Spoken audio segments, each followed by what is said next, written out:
You know, LeBron James and the Lakers took a commanding 2-0 series lead over the Rockets on Tuesday. James has looked like the king against the Rockets so far in this series. He's recorded a double-double in Game 1, scored 28 in Game 2 to help propel the Lakers to that 2-0 series lead. This is the 25th time a LeBron James team has taken a 2-0 series lead. His team has won all 24 previous series. We now have Kenny the Jet Smith back with us. Are you encouraged by the Lakers or discouraged by the Rockets, Kenny?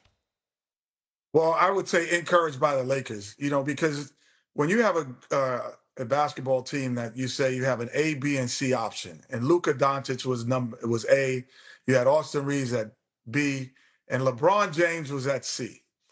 And now your C option is leading guys who are probably were just space guys who can create space for you.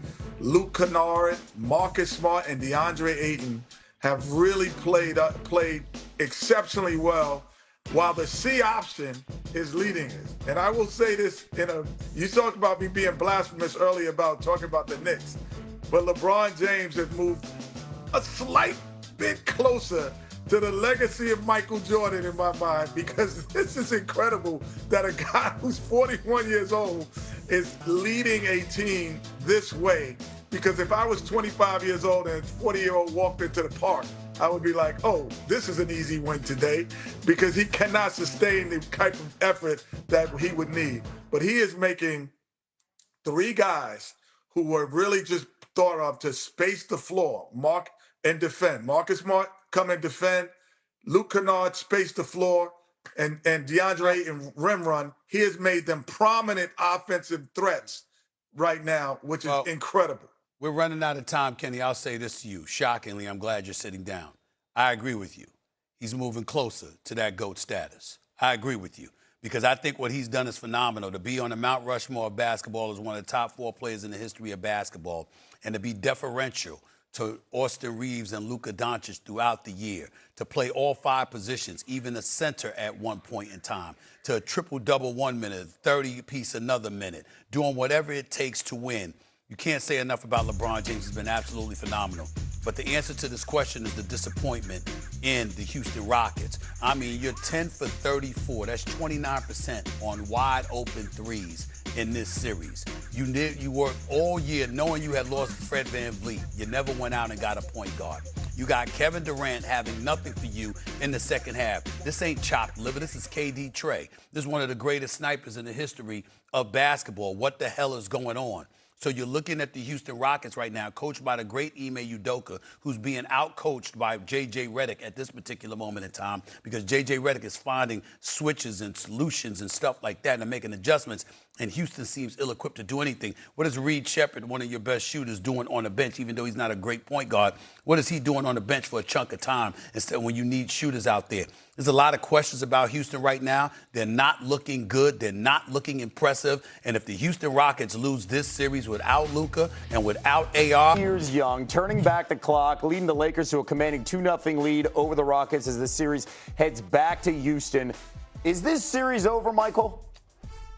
I think so. LeBron, I mean, historically, and I know I'm leaning on what has happened, 24-0. That's not a small sample size. 24-0 in games and series in which his team leads 2-0.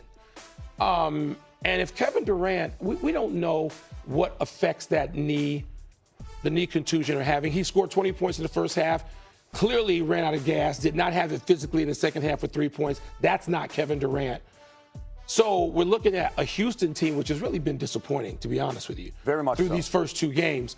LeBron, the question is, can LeBron do this and hold the fort until you get Doncic and Reeves back? That would really be important. This series goes so long. It goes longer than the Summer Olympics. It goes until the middle of the first week of May. The days off in between. You think the league and certain network bosses want us to have LeBron James in action for these games? Yeah, if LeBron, who doesn't have to play back-to-backs, gets some downtime, gets 2 days off, the way he's playing, LeBron's ability to diagnose whatever is needed quarter to quarter, game to game, night to night, series to series, it's amazing at this stage that he can do that and just sort of be whatever he needs to morph and be whatever he needs to be.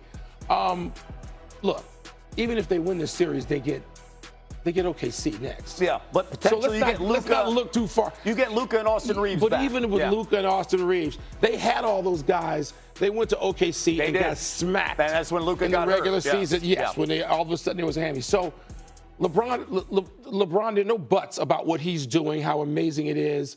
Can he get at least one of these games? I think they'll get a game in Houston as well. Houston just looks off. Houston had every chance in all season long, once Fred VanVleet was injured, to go and get a point guard, get somebody to help Kevin Durant.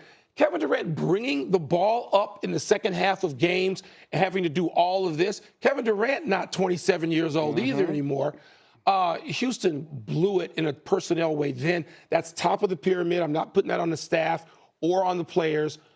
Houston, look at C.J. McCollum, who comes over from Washington to Atlanta, and look at the difference it's made. Houston needed a similar sort of acquisition, didn't get it, and they're paying the price. Kendrick Perkins brought it up yesterday. They don't like each other, and you could tell on the team. All right, Michael, thank you so much. Saturday night on ABC, we'll have Game 4 between Nikola Jokic and the Nuggets. Ant-Man and the Timberwolves, 8:30 Eastern. Ernie, Kenny, Charles, and Shaq, they tip off coverage 8 Eastern. They'll also be back at 11 Eastern to break down all the action.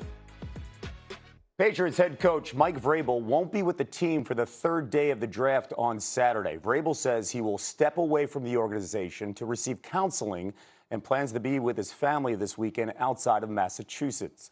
This comes after photos surfaced of Vrabel and now former NFL insider for The Athletic, Diana Rossini, at a luxury resort together in Arizona. Vrabel told reporters Tuesday that it was, quote, personal and a private matter. Now, last night, Vrabel telling our Mike Reese, quote, as I said the other day, I promised my family, this organization, and this team that I was going to give them the best version of me that I can possibly give them. In order to do so, I have committed to seeking counseling starting this weekend. This is something that I've given a lot of thought to, and it's something I would advise a player to do if I was counseling them. Vrabel said he will still be in contact with Patriots management on Saturday and express confidence in their ability to get the job done. Coming up, the biggest quarterback question of the night. We know Fernando's going first, but will Ty sneak into the bottom of the first round? If so, who's going to go get him? We'll talk about that next.